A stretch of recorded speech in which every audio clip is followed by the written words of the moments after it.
Welcome to Community Connections. This project is a partnership between the Schreiber Public Library and the Schreiber Media Center. I'm Linda Williamson, and I'd like to introduce Marylyn Turcotte. Hi Linda. How are you? I'm very good, and I'm happy to be part of this new project. So we have some questions we'd like to ask you. What is your full name? My full name is Marylyn Jessie Cook Turcotte. When and where were you born? I was born in Terrace Bay Hospital, and I was born October 27th, 1951. Were your grandparents born in Canada? No, my mom's parents, my mom, it was Anita Stortini, and my grandparents, Giovanni and Anna Stortini, came from Italy to Canada. My dad's side, my grandparents, Grandpa Cook, my grandmother moved from Britain when she was 16 to Canada, and I'm not 100% sure about my grandfather. I believe that he came at some time from Britain, but they're both from England and moved down to Southern Ontario. Were you ever married? Yes, I was married. Tell me about your family. Oh, I have two fabulous children. I have a son, Lee, who now lives and works in Thessalon, Ontario, and my daughter, Lindsay, is married, and sadly, at this time, she's living in the States, and I have two granddaughters. She's in Ohio, so with the border closed, haven't seen them for over a year now. But did you have an occupation, and did you volunteer anywhere? Yes, I'm a firm believer in volunteering, and I was very fortunate. I was a stay-home mom, and then when my children were in school, I thought a part-time job would be great. So you'll love this. I was fortunate to be hired at St. Martin's School in Terrace Bay. We lived in Terrace Bay at the time. Both the kids grew up in Terrace Bay, but with sort of feet in both towns because my parents lived here, and so that was great. But anyway, I was hired as the librarian at St. Martin's School. Started out half-time and then became full-time. And I loved that job. I loved working with books and working with the children and reading to them and all the things that you do. So, and I retired in 2016 from that job, and now I'm working again in the bakery at Costa's and having a great time with Teresa and baking. What about volunteering? Oh, I'm such a believer in volunteering. I think our communities would be nowhere without volunteers because everything is restricted and money and how do you get things done. And so yes, I've tried to volunteer. I'm a member of St. Martin Parish still in Terrace Bay and have for years been a member of the Catholic Women's League, and I'm a firm believer in the work that faith church ladies group does. But when you think about the churches in our town, all of them have strong women's groups, and they do so much for the parish and for our towns. And it just made me think just now of, I just heard news that our United Church, will be closing. I think it's sometime this month. And how sad that is and what a loss that is for our community. And it just made me think about all of the work that is done by our parishes and how important they are to our town and the history of our town. What is your favorite memories of growing up in Schreiber? I was thinking about this question. I think a large part of my memory is just growing up among family and friends. Like, it was such a safe environment. You were always either near with your family, with your friends, in such a close and safe environment. I remember being very small, and we lived behind my grandfather's house. I think it was around Newman Street. There's a back lane and the dairy. In those days, Schreiber had a dairy. And they had horses, and the horses pulled the wagons to deliver the milk.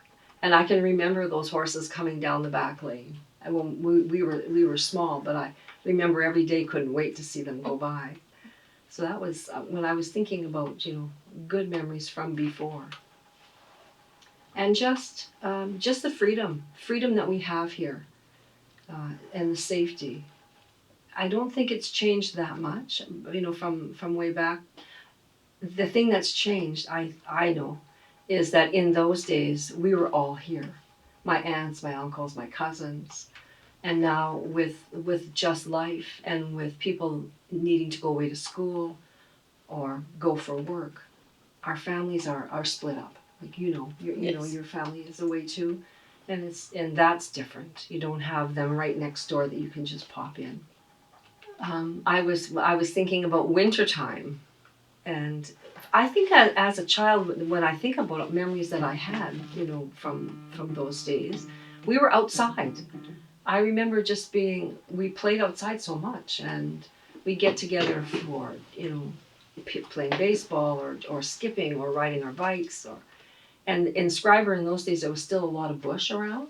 I know I grew up on Park Street, just above the old high school, and all along that hill across the way, there would never have been houses there, but there was a lot of bush there, and we lived it there. We had trails and forts, and so it was a lot of outdoor with family and friends, and sliding in the winter. I remember sliding, and we right across the street was a great hill, and we'd be sliding, and then you'd hear all the mothers start hollering for the kids to come home. It's time to come in. How have things changed since you were a child? Technology, inventions, society, dinner time? How can you even describe technology where it's gone? I mean, every day it seems to have changed, and it's new, and there's more of it. When I was very young, when you think about the phones, everyone has cell phones that they're so tied to these days. When I was very young, and we all had a phone in our homes, but when you lifted the receiver, you got the operator. The operators worked in a building just downtown here, and you could phone and say, it's Marylyn Cook. My mom's at my aunt's. Can you enter that phone call and tell her I need her? I mean, you could do that. Or so we've gone from that to just sort of using the phone when we, for a quick call or just to say hello, to now you look at cell phones, and who isn't without their cell phone all the time? Technology is just, there seems to be no end to it. I mean, people now are streaming their television programs from their computers, and so even cable now is becoming something that's not as prevalent as it was before. I remember when my sister and I think it was just my sister and I, my brothers weren't born yet, and we got a first TV. I remember that time. That was so exciting. And there wasn't much on it, and it was a lot of interference, but wow, that was Saturday morning trying to tune in Captain Kangaroo. Yeah, there's a big difference. And when you mention dinner time, we ate together. That dinner time was family time, and there was nobody missing. You sat down together, and I think that's missing today. I think because that was a time where no matter where you were, no matter what you did in your day, if my dad was at work or we were at school, you sat down together, and that's when you talked about your day and how to go, and what did you do. And it was a real time for getting to know each other and being so connected with each other's lives. Do you have any hobbies? For instance, knitting, reading, gardening, or anything like that? Yes, I do. I sometimes I think I don't have enough time, but I believe when it's something that you really enjoy doing for leisure time, you have to make time. I love gardening. I love being outside. I just anything, whether you're just cleaning the yard or working in your garden, or just decorating when you put up things for Christmas. Or I love being outside.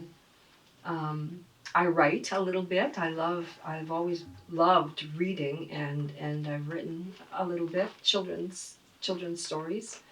And I do like, especially if you're sitting down at night watching TV, I don't like to sort of sit and not do something. So I crochet a little, or I sew a little, and a lot of little interests. Did you bring anything to share with us? Yes, I do. I have a couple that I brought. I wasn't sure what to bring because there actually are so many things, but I brought this. This is a picture. If you remember, a few years ago when that steam engine was coming through our area. I think it went from coast to coast. I forget exactly, but my dad worked for CP Rail for about 45 years and loved steam engines. My mom and dad were both born and grew up in Jackfish, and so steam engines were part of their lives. And so there are pictures of steam engines all over the place. But anyway, this steamer was coming through, and this is a picture of my son and my dad. And my son actually had this made for my dad to as a memento of the occasion. But it came through, and they got to ride it together, I think from Schreiber to Nipigon. And it was such a big deal, and for both of them, because Dad was explaining all kinds of things to Lee. And the neat thing about this, after this trip and the steam engine had gone through, we were all at camp. We have a family camp at Jackfish. And we were all there one day, and we were just on the beach and kind of working around. And all of a sudden, we heard a whistle. And I just can picture us all stopping in our tracks and thinking, that's not a train whistle, like that's a different, and we thought that's a steam engine, and it was coming back through.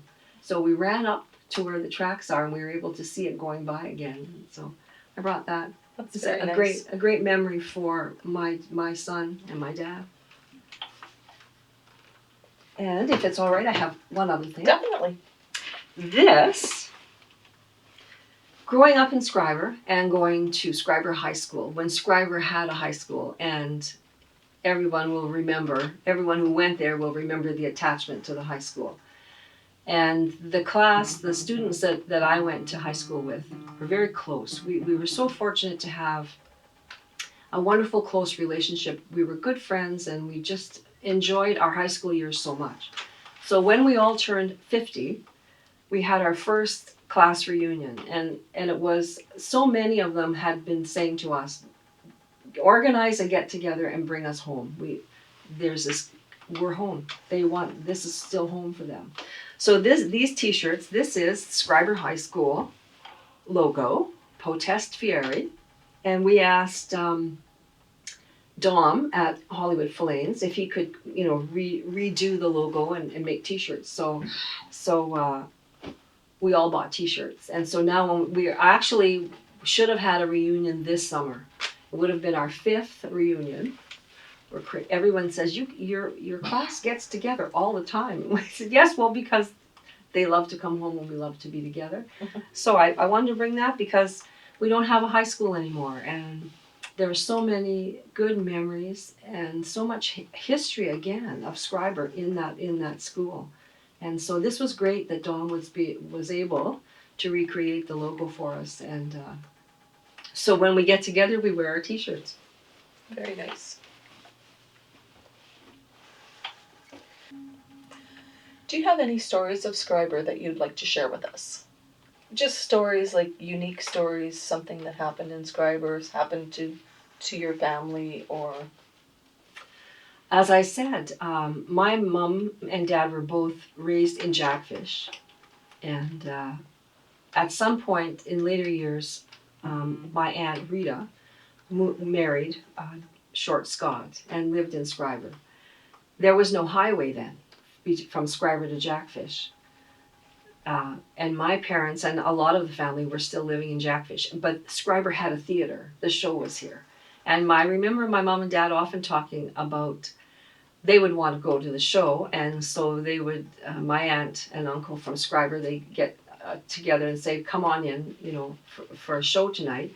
So to do that, my mom and dad would get in a boat in Jackfish and boat around through the little tunnel into Jackfish Lake. And my uncle, Short, would leave from Schreiber, and there was an old bush road, an old car road that went from Schreiber to Jackfish Lake. So he would meet them at Jackfish Lake. They'd get in the car with him, drive to Schreiber, watch the show, and then reverse. He would drive them back to Jackfish Lake in the dark. They would have to get in the boat and find their way through the tunnel and back into Jackfish in the dark. And I said, how on earth did you do that? And my mom would just say, well, it wasn't easy to find that tunnel. But anyway, I thought that was a neat story of, just wanting to be together and to just do something fun and go to the show. Aw. Yeah. How important is the library to you and the community? It is, I think, essential. It's essential. It always has been. I remember being a member of Schreiber Library, public library, since I was old enough to read, and Mom joined us up, and I read all of Nancy Drew and Judy Bolton, and I remember all those series. All of us did. There was a big part of our lives growing up to come to the library and take out your books and to see what each other, all of our friends were reading. Um, I think I've been that way all my life. No matter where I was, I belonged to the library. And then working at St. Martin's School in the library too, and to know the background of how you order books, and then how you go through your shelves and call your books, and encouraging reading in kids, that finding out what they like, even the readers that they call reluctant readers, finding out what they like to read and having something there for them. So yes, and Schreiber Public Library has continued on all these years, and I am absolutely amazed at what this library accomplishes. I think most people in the town aren't aware of all of the work and all of the different things that you accomplish, the grants you apply for and get, and the different partnerships that you have and the initiatives that you start. I believe it is a completely essential part of our town. And I'm very fortunate now, because since I retired from the library job, I was able to apply to be on the Schreiber Library Board. And it's a real learning process. I find there's so much to it, but I'm really enjoying it. And what would our town be, or any town, without a library? How has COVID affected your life? Uh, everyone says the same thing. What a weird time we're in. It's like being in a science fiction movie that you would never, a year ago, you'd never believe that we would be here. I think we're lucky in the sense that we live where we live in our small town, fairly isolated, and thankfully so far we have escaped the actual disease. If wearing a mask and being distant is helping, then I'm happy to do it. And working in Costa's store now, I see everybody comes in and they're aware of the distance and they wear their masks, and we do what we can. The one of the most harmful things, apart from the disease itself and the damage and the deaths that it's caused, is that it's keeping people apart. I had mentioned before, my daughter lives in the States and the border's closed, and it's not right for families not to be able to see each other. And I miss them, my grandchildren, and so it's keeps us apart. And I have my brother that lives in Calgary, and he can't come home. And home is home. It's such a draw for people. When I mentioned the reunions that we have, we were supposed to have one this summer during Heritage Days, and we had to postpone that simply because of the virus. And so I think that that's part of the great damage that this virus is doing, is that it's keeping families and friends from being able to be together. And that's where your support comes. You talk to each other on the phone, but it's not the same. And how has it affected your workplace? The same as the library here, and every place we have, everyone is required to wear a mask. There are arrows all on the floors. You keep your physical distance. We can't hug. You can't hug somebody that you haven't seen. But it's amazing how adaptable we are, because we do it, and you sort of now, when you think something's missing if you don't have that mask on. So it's been affected that way, but people carry on. We're doing the best we can. Marylyn, how do you envision the future? I think we have a lot of work to do. A lot of work, now in terms of this virus. Yes, that it will either just die off, or that they'll find a vaccine. Technology is such a big part of the future. I think you have to get into it at whatever level you're comfortable with. And I think about the environment. When people talk, we really need to be environmentally conscious, and any little thing that we can do to help. I see a lot of work that has to be done in the future in order for us to stay afloat, to keep our communities going. Thank you, Marylyn, for spending your time with us and sharing your thoughts. Thank you, Linda. Thanks for having me, and I enjoyed this experience. It was great. Thank you. Thank you. Thank you for watching.